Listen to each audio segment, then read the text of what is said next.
पक्षाच्या राष्ट्रवादीचे आमदार संदीप क्षीरसागर यांनी अजित पवार यांची भेट घेतली असल्याचं बघायला मिळतंय। जुन्नर बाजार समितीमध्ये दोन्ही नेत्यांमध्ये चर्चा झाली असल्याचं देखील आपल्याला एकंदरीत पाहायला मिळतंय। या भेटीची जोरदार राजकीय चर्चा रंगलेली आहे। सरपंच हत्या प्रकरणामध्ये संदीप क्षीरसागर यांनी आक्रमक भूमिका घेतली असल्याचं आपल्याला बघायला मिळालेलं होतं।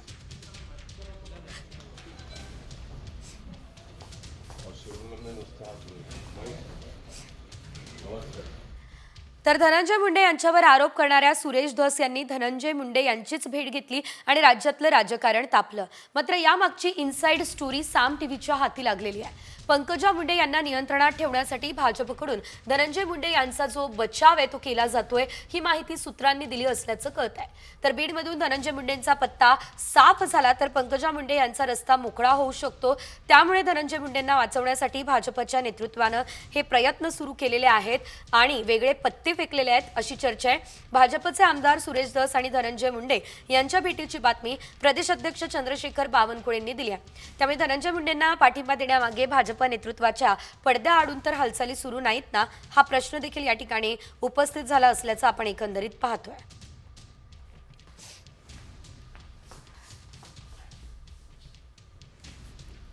नवी दिल्लीमध्ये रेल्वे स्टेशनवर झालेल्या चेंगराचेंगरीमध्ये 18 जणांचा नाही तर 120 ते 150 जणांचा मृत्यू झाला। हा खळबळजनक दावा ठाकरे गटाचे नेते संजय राऊत यांनी केलाय।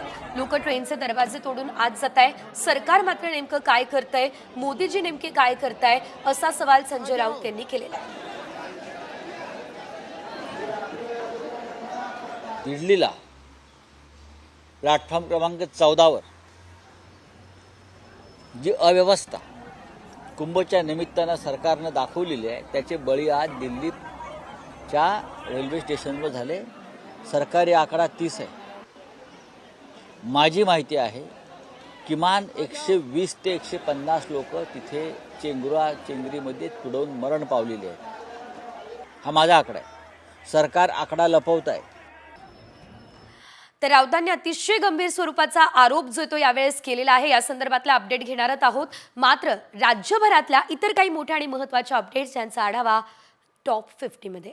जीबीएसने कोल्हापुरात दुसरा बळी घेतला। रेंदा डोणेवाडी या ठिकाणी वृद्धाचा जीबीएसमुळे मृत्यू झाला। कोल्हापूरमधील छत्रपती प्रमिला राजे शासकीय रुग्णालयामध्ये जीबीएसच्या 5 रुग्णांवर उपचार सुरू आहे। यातील एक जण व्हेंटिलेटरवरती आहे।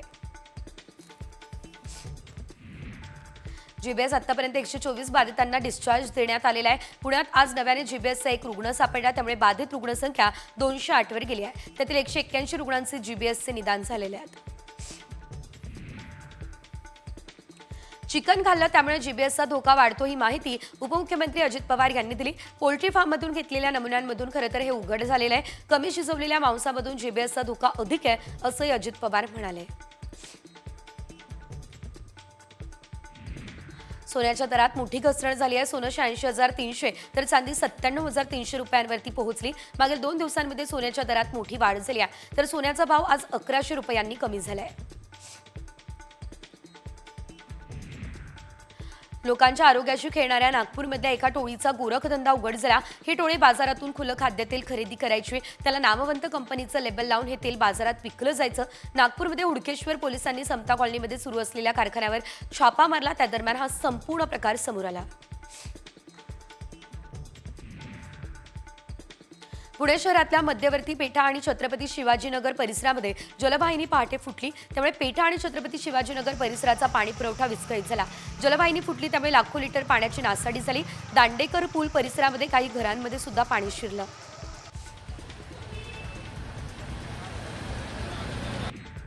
सिंधुदुर्गच्या अलायन्स एअरची चिपी मुंबई विमानसेवा 3 महिन्यांपासून बंद आहे। त्यापाठोपाठ फ्लाय 91 या विमान कंपनीच्या हैदराबाद आणि बँगलोरच्या सेवा बंद करण्यात आल्या। विमानतळ कायमस्वरूपी बंद पडण्याची देखील शक्यता आहे।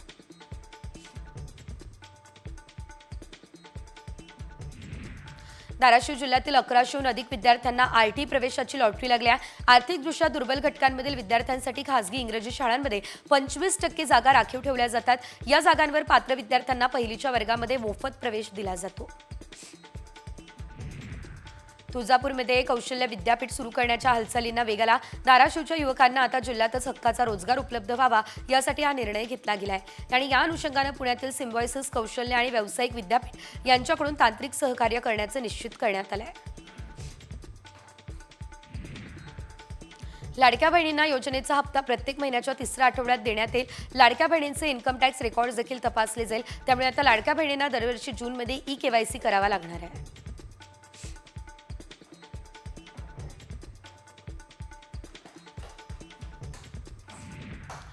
मोठी बातमी, कारण शरद पवारांच्या राष्ट्रवादीचे आमदार संदीप क्षीरसागर यांनी आता अजित पवार यांची भेट घेतलेली आहे। जुन्नर बाजार समितीमध्ये दोन्ही नेत्यांमध्ये चर्चा झाली आहे। या भेटीची जोरदार राजकीय चर्चाही रंगली आहे।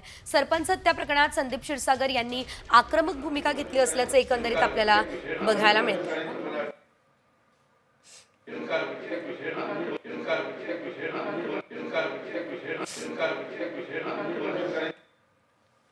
बैठकीचे या क्षणाचं एक्सक्लुझिव्ह दृश्य देखील आपण पाहू शकतोय। या दृश्यांमध्ये आपण पाहू शकतोय अजितदादा आणि क्षीरसागर यांच्यामध्ये भेट झालेली आहे आणि या भेटी दरम्यानची ही लाईव्ह दृश्य जी आहेत ती समोर आलेली आहे।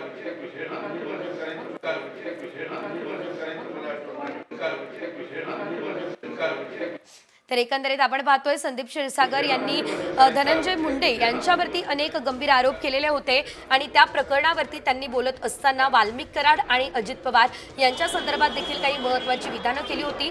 मात्र त्यानंतर आता ते थेट अजित पवार यांची भेट घेत आहे। अजित पवार यांची भेट नेमकी कशासाठी घेतली जाते आहे, धनंजय मुंडे प्रकरणासंदर्भात ही भेट होतीये का, हे देखील बघणं अतिशय महत्त्वाचं असणार आहे। एकंदरीत आपण जर बघितलं तर धनंजय मुंडे यांच्या संदर्भात जे काही आरोप सध्या केले जात आहेत, सुरेश धस यांनी केलेले आरोप असतील, अंजली दमानिया यांनी केलेले आरोप असतील, त्या आरोपांना सुद्धा काही आरोपांना संदीप क्षीरसागर यांनी दुजोरा दिलेला होता। मात्र आता पाऊण तासापासून साधारणतः अजित पवार आणि संदीप क्षीरसागर यांच्यामध्ये ही बैठक सुरू असल्याचं आपण पाहू शकतोय। ही बैठक अतिशय महत्त्वाची मानली जाते।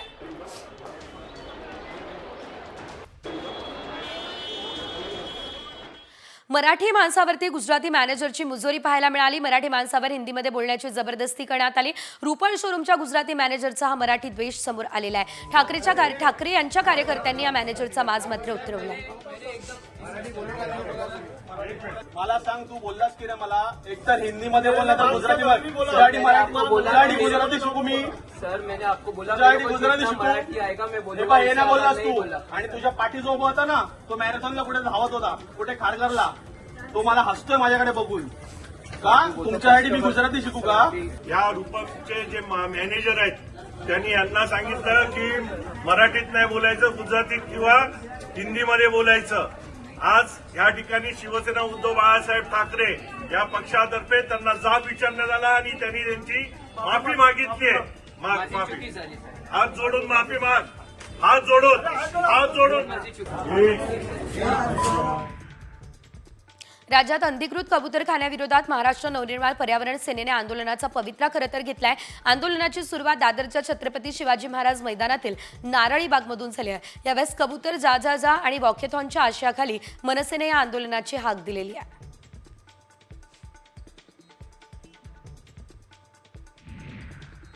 न्यू इंडिया कोऑपरेटिव्ह बँकेचा जनरल मॅनेजर आरोपी हितेश मेहताला आज कोर्टात हजर केलं जाणार आहे। मेहतावरती बँकेच्या तिजोरीमधून 122 कोटी रुपये लंपास केल्याचा आरोप आहे। कोविडपासून तो पैशांचा अपहार करत असल्याचं आरबीआयच्या चौकशीमध्ये समोर आलेलं आहे।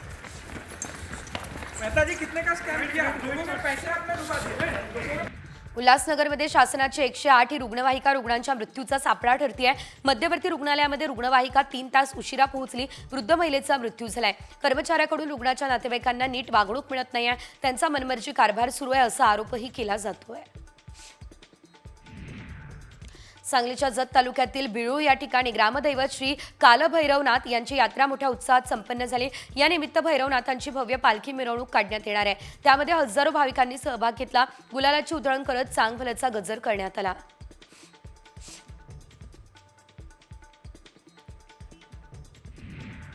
मावळ तालुक्यात बंजारा समाज भवन बांधण्यासाठी 51 लाख रुपयांचा निधी देऊ असं आश्वासन मावळचे आमदार सुनील शेळकेंनी दिलं। संत गुरु सेवालाल महाराजांच्या 286व्या जयंतीनिमित्त आयोजित कार्यक्रमामध्ये ते बोलत होते।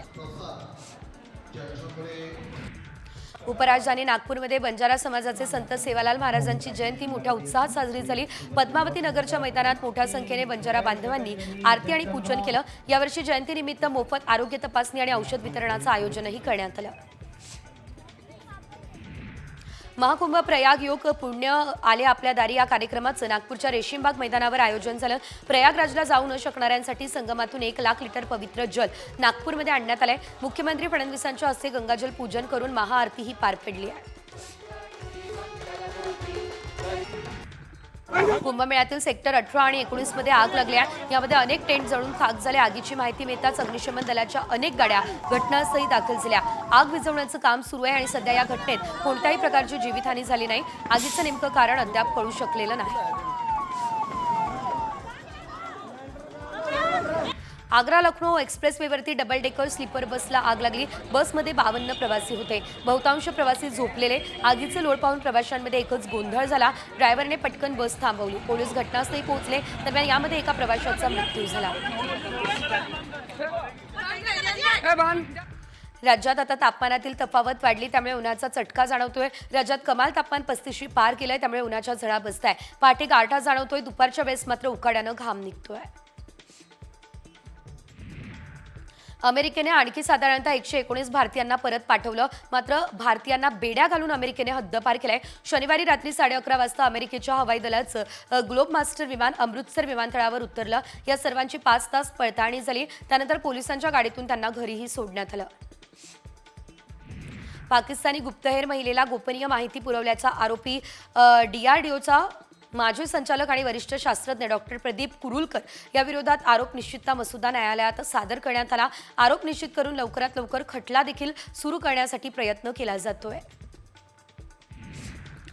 रोडीज ॲडव्हेंचर क्लबने आयोजित केलेल्या दुचाकी रेसचा थरार पुणेकरांनी अनुभवला. होळकरवाडीमध्ये झालेल्या रेसमध्ये पुणे, नाशिक, कोल्हापूर, मुंबई, सातारा, सांगली, यवतमाळ, रायगड येथून जवळपास 150 रायडर सहभागी झाले. तरी दुचाकी रेसची महाराष्ट्रातील सर्वात मोठी राईड स्पर्धा झालेली आहे.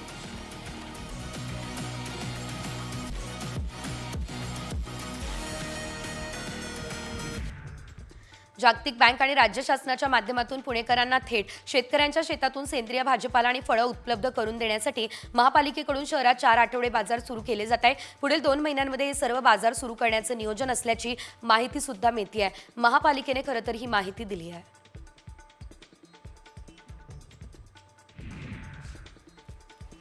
पंढरपूरच्या श्री विठ्ठल सहकारी साखर कारखान्याला NCD कडून उर्वरित 48 कोटी रुपये लवकरच मिळणार आहे. त्यामुळे कारखान्याच्या सभासदांच्या थकीत FRPचा मार्ग हा आता मोकळा होणार आहे. या निर्णयामुळे कारखान्यासह ऊस उत्पादक सभासदांना मोठा आर्थिक दिलासा मिळेल.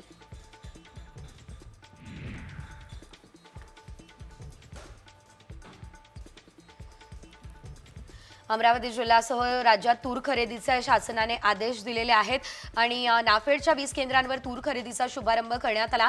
यावर्षी राज्यात 2,97,430 टन तूर खरेदीचं उद्दिष्ट आहे.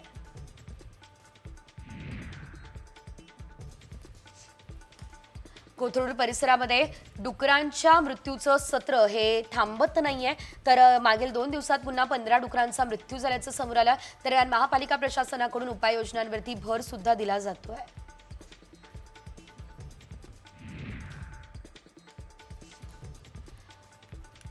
पुणे शहरातल्या ज्येष्ठ नागरिकांना महापालिकेच्या माध्यमातून वेगवेगळ्या सोयीसुविधा दिल्या जातात. मात्र या सोयीसुविधांबाबत समस्या उद्भवल्यास प्रतिसाद दिला जात नाही. त्यामुळे महापालिकेने ज्येष्ठ नागरिक तक्रार निवारण समिती सुरू केली. स्वतंत्र कक्षाची स्थापनाही करण्यात आलेली आहे. जागतिक बँक आणि राज्य शासनाच्या माध्यमातून पुणेकरांना थेट शेतकऱ्यांच्या शेतातून सेंद्रिय भाजीपाला आणि फळं उपलब्ध करून देण्यासाठी महापालिकेकडून शहरात 4 आठवडे बाजार सुरू केले जाणार आहे. पुढील 2 महिन्यांमध्ये हे सर्व बाजार सुरू करण्याचं नियोजन असल्याची माहिती महापालिकेने दिली आहे.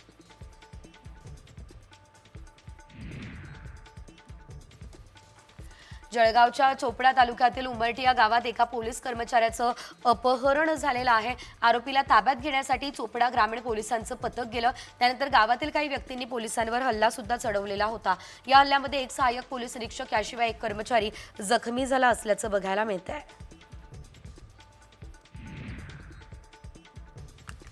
बीडच्या माजलगाव तालुक्यातील खदगवाणमध्ये ऊसतोड मजुराचा मृतदेह आढळला.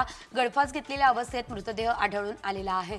तर मुकादमाच्या जाचाला कंटाळून गळफास घेतल्याचा संशय मृताच्या नातेवाईकांकडून व्यक्त केला जातोय. त्याच्या विरोधात पोलिसात गुन्हा सुद्धा दाखल करण्यात आलेला आहे.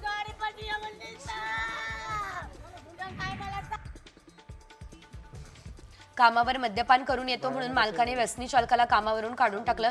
या रागातून खापरखेडा विद्युत केंद्रातील डोझर चालकानं स्वतःला पेटवून घेतलं, आत्महत्या केल्याची घटना घडलेली आहे. एकंदरीत आपण पाहतोय नागपूर जिल्ह्यातील खापरखेडामध्ये शनिवारी दुपारी ही घटना घडली. ललित वस्त्राने असं आत्महत्या करणाऱ्या डोझर चालकाचं नाव आहे.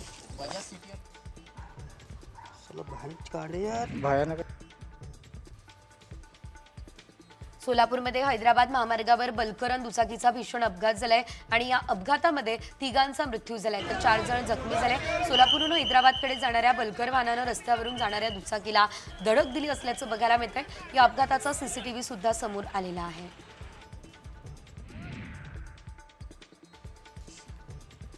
महाराष्ट्र राज्य वीज महावितरण विभागाचा भोंगळ कारभार हा आता 5 वर्ष चिमुकलीच्या जीवावर बेतला. टॉवरसाठी खोदण्यात आलेल्या खड्ड्यामध्ये पडून 5 वर्ष चिमुकलीचा मृत्यू झाला. डहाणूच्या सहाणी या ठिकाणची दुर्दैवी घटना. या दुर्घटनेनंतर महावितरण विभाग, ठेकेदार आणि कासा पोलिसांकडून प्रकरण दडपण्याचा देखील प्रयत्न जो आहे तो करण्यात आलेला आहे.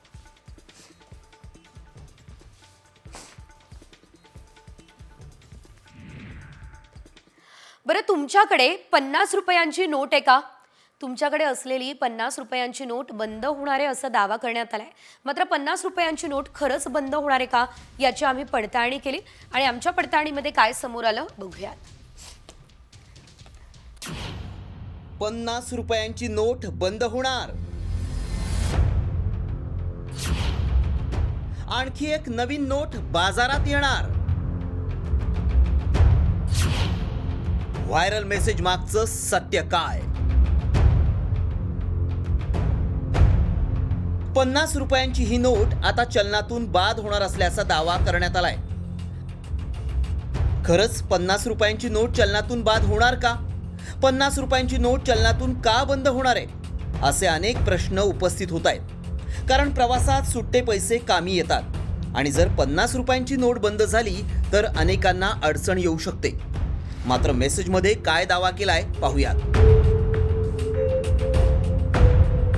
50 रुपयांची नोट बंद होणार आहे. आणखी एक नवीन नोट चलनात येणार आहे. हा मेसेज व्हायरल होत असल्यानं याची सत्यता जाणून घेणं गरजेचं आहे. 50 रुपयांची नोट अत्यंत महत्त्वाची आहे. प्रवासात सुट्टे पैसे कामी येतात. मार्केटमध्येही ज्यावेळी खरेदीसाठी आपण जातो त्यावेळी छोट्या छोट्या नोटा महत्त्वाच्या असतात. कारण काही दुकानदार सुट्टे पैसे देत नाहीत आणि जर 50ची नोट बंद झाली तर अनेकांना सुट्ट्या पैशांसाठी अडचण होईल. मात्र हा दावा खरा आहे का याची सत्यता जाणून घेण्यासाठी आमच्या टीमनं थेट RBIशी संपर्क साधला. त्यावेळी काय माहिती मिळाली पाहूयात. 50 रुपयांची नोट बंद होणार नाही. RBI 50 रुपयांची नवीन नोट आणणार आहे. नवीन नोटेवर गव्हर्नर संजय मल्होत्रांची सही असेल. जुन्या 50च्या नोटाही सुरूच राहतील. भारतीय रिझर्व्ह बँकेचे गव्हर्नर संजय मल्होत्रा यांची स्वाक्षरी असलेली नवी 50ची नोट जारी केली जाणार आहे. ही नवी नोट आधीच्या 50 रुपयांच्या नोटेसारखीच राहणार आहे. 50 रुपयांची नवीन नोट येणार आहे. मात्र ही नोट चलनातून बाद होणार असल्याचा दावा आमच्या पडताळणीत असत्य ठरलाय. ब्युरो रिपोर्ट, साम टीव्ही न्यूज.